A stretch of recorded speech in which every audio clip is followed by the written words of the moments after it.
परम एक सफल किसान था।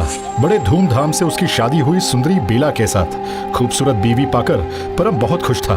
शादी के 2 दिन बाद एक साथ खाना खाने बैठने पर चौंक गया परम।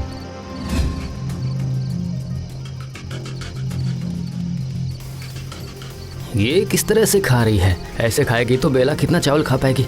सब्जी तो वो खा ही नहीं रही। ऐसी तरह कांटे से चावल से कुछ दाने खाकर पति के साथ ही उठ गई बेला। पहला दिन था, इसीलिए परम ने भी कुछ नहीं कहा। लेकिन लगातार एक ही चीज देखकर परम ने पूछा, आखिर बात क्या है? तुम इस तरह से क्यों खा रही हो? शर्मा रही हो क्या? नहीं नहीं, शर्म कैसी। वही तो, तुम कुछ चावल के दाने के अलावा कुछ भी नहीं खा रही हो। मैं हमेशा से इतना ही खाना खाती हूँ। ऐसे खाओगी तो तुम बीमार पड़ जाओगी ना। नहीं नहीं, आप चिंता मत कीजिए, मेरे लिए इससे ज्यादा खाना खाना संभव नहीं है। परम को काफी अजीब लगा। उसने दिल ही दिल में सोचा कि बेला जरूर छुप छुप कर कुछ खाती है। क्या खाती है, कब खाती है, वो उसे देखना ही होगा। इस चिंता में उस दिन परम को नींद ही नहीं आ रही थी। पास में सो रही थी बेला। अचानक उसे समझ आया कि बेला बिस्तर से उठ रही है।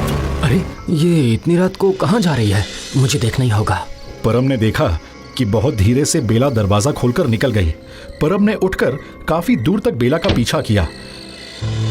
बेला बाहर का दरवाजा खोलकर सड़क पर उतरकर तेजी से आगे बढ़ रही थी। इतनी रात को ये अकेली कहाँ जा रही है? काफी दूर जाने के बाद बेला एक कब्रिस्तान में जाकर पहुंची, जहां जानवरों को दफनाया जाता है।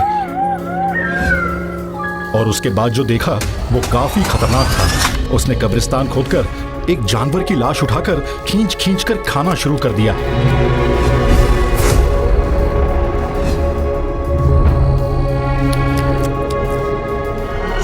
अरे बाप रे, ये तो इंसान नहीं है, ये तो पिशाच है। सर्वनाश हो गया। मैंने एक पिशाच से शादी कर ली है। अगर उसने मुझे देख लिया तो वो मुझे भी नहीं, मुझे भागना पड़ेगा। कुछ सोचे बिना ही दौड़ लगाता है परम। घर लौटकर बीवी का इंतजार करता है। बेला के वापस आते ही उसने पूछा, तुम इतनी रात को कहाँ गई थी? बाहर हवा खाने। झूठ बोल रही हो। अच्छा, खाना छोड़कर तुम सड़ा गला मांस खाने के लिए कब्रिस्तान गई थी, है ना? सही कह रहा हूँ ना मैं?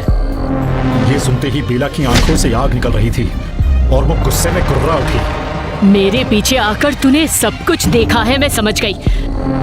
बहुत जिज्ञासा है ना, बहुत जिज्ञासा है तेरे अंदर। अब उसका फल भुगत। हाँ।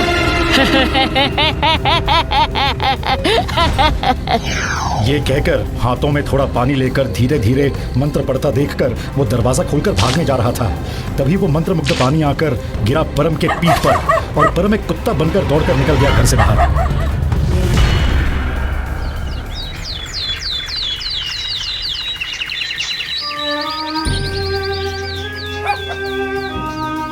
हाय हाय हाय, यही था मेरी किस्मत में। अब मैं क्या करूं, कहाँ जाऊं? तो क्या अब ये कुत्ता बनकर मुझे पूरी जिंदगी बितानी होगी? हाय मानव जीवन, लेकिन अब मैं क्या खाऊंगा? ऐसा सोच सोचकर वो सड़क पर घूम रहा था। अचानक उसने देखा कि एक आदमी काफी सारे कुत्तों को खाना खिला रहा था। सड़क के धूल मिट्टी से कुत्ते काफी खुश होकर वो खाना खा रहे थे। नहीं, मैं इस तरह से कभी नहीं खा पाऊंगा। तो क्या अब मुझे कभी खाना नहीं मिलेगा? अचानक कहीं से एक झुंड कुत्ते आकर परम पर टूट पड़े। डर के मारे जान बचाकर दौड़ लगाई परम ने। दौड़कर घुस गया एक रोटी के दुकान में। मालिक ने क्या समझा पता नहीं, दूसरे कुत्तों को भगा दिया। दुकानदार ने सोचा कि कुत्ता आश्रय ढूंढ रहा है, इसलिए उसने उसे भगाया नहीं, बल्कि 2 रोटी दी खाने के लिए। और दिल ही दिल में सोचा, देखकर लगता है ये कुत्ता काफी सज्जन है, किसी खाने में मुंह नहीं लगाया। रहने देता हूँ यहीं, दुकान की पहरेदारी भी कर लेगा। उस दिन रात को दुकान में रोटी खरीदने आई 25 साल की सुंदरी माही। उसकी नजर पड़ी परम की ओर। परम भी माही को देख रहा था। माही मन ही मन मुस्कुरा रही थी। वो हंस क्यों रही है? अच्छा, क्या वो समझ गई कि मैं इंसान हूँ? ये कैसे संभव है? उफ, इस दुनिया की सारी संभव और असंभव में गोल गोल घूम रहा हूँ मैं। रोटी लेकर पैसा देकर इशारे से माही ने परम को बुलाया। परम भी दुकानदार से छुपकर चुपके से माही का पीछा किया। एक बड़े से घर के सामने आकर चुप होकर रुक गया परम। क्या हुआ, तुम रुक क्यों गए? आ जाओ, घर के अंदर आ जाओ। हाँ, मैं समझ गई हूँ, तुम कुत्ते नहीं हो, कुत्ते के बेस में इंसान हो। मैं तुम्हें यहाँ लेकर आई ताकि तुम्हें इंसान बना सकूँ। आ जाओ, आओ। और परम अपनी पूंछ हिलाते हिलाते माही के पीछे पीछे घर के अंदर आ गया। अब माही ने एक मंत्र पढ़ा और उस मंत्रमुग्ध पानी को परम पर छिड़कते ही परम फिर से इंसान के रूप में वापस आ गया। तुम जो कोई भी हो, तुमने मुझे नई जिंदगी दी है। मैं जिंदगी भर तुम्हारा आभारी रहूंगा। मुझे तुम अपनी कहानी बताओ, तुम कुत्ते कैसे बन गए थे?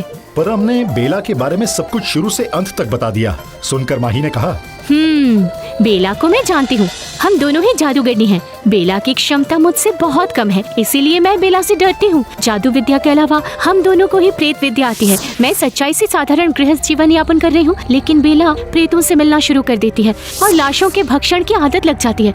जाने दो, ये लो, ये मंत्रमुग्ध पानी उसके ऊपर छिड़क देना, फिर वो एक घोड़ा बन जाएगी। और सुनो, इस पानी को उसी वक्त फेंक देना, फिर वो कभी इंसान के रूप में वापस नहीं आ पाएंगी। लेकिन हाँ, बेला के पिताजी भी एक जादूगर हैं। उन्हें अपनी बेटी के बारे में पता चला तो तुम्हें बर्बाद करने की कोशिश करेंगे। सत्यानाश, तो अब क्या होगा? तुम चिंता मत करो, उनकी गतिविधियों पर मेरी नजर रहेगी। लेकिन बेला के पिताजी तो दूसरे देश में रहते हैं, उनकी गतिविधियों पर तुम कैसे नजर रखोगी? हमारे लिए सब कुछ संभव है, संभल कर रहना। परम उस मंत्रमुग्ध पानी को लेकर घर के लिए निकल पड़ता है। उसके घर पहुंचते ही उसे देखकर बेला बहुत डर गई। ये क्या? आप इंसान कैसे बन गए? हाँ, जादू सिर्फ तुम्हें ही आता है क्या? आपके हाथ में वो कौन सा पानी है? फेंक दो, मैं कहती हूँ फेंक दो, फेंक दो। और फिर जैसे ही बेला परम की ओर बढ़ती है, परम ने थोड़ा पानी लेकर बेला पर छिड़क दिया और तुरंत बेला एक सफेद घोड़े में बदल गई। और तभी उस मंत्रमुग्ध पानी को परम ने जमीन पर गिरा दिया। पिताजी! अरे बाप रे, अरे बाप रे! और उसके बाद एक रस्सी से उस घोड़े को बांध दिया परम ने और उसे बांध कर रखा घर के बाहर।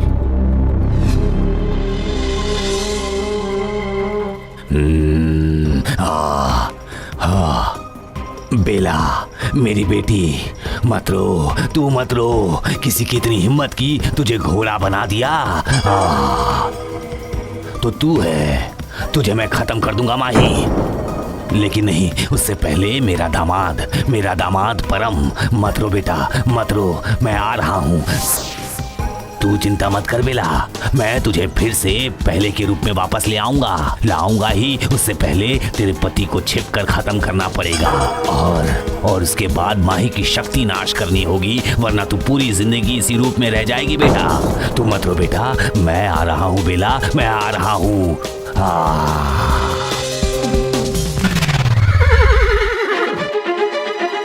बेला के पिताजी एक जहरीला सांप बनकर छिपकर घुस गए परम के घर में और उधर माही भी अपने जादुई चटाई में सब कुछ देख लेती है। वो देखकर वो उड़कर चली जाती है परम के घर।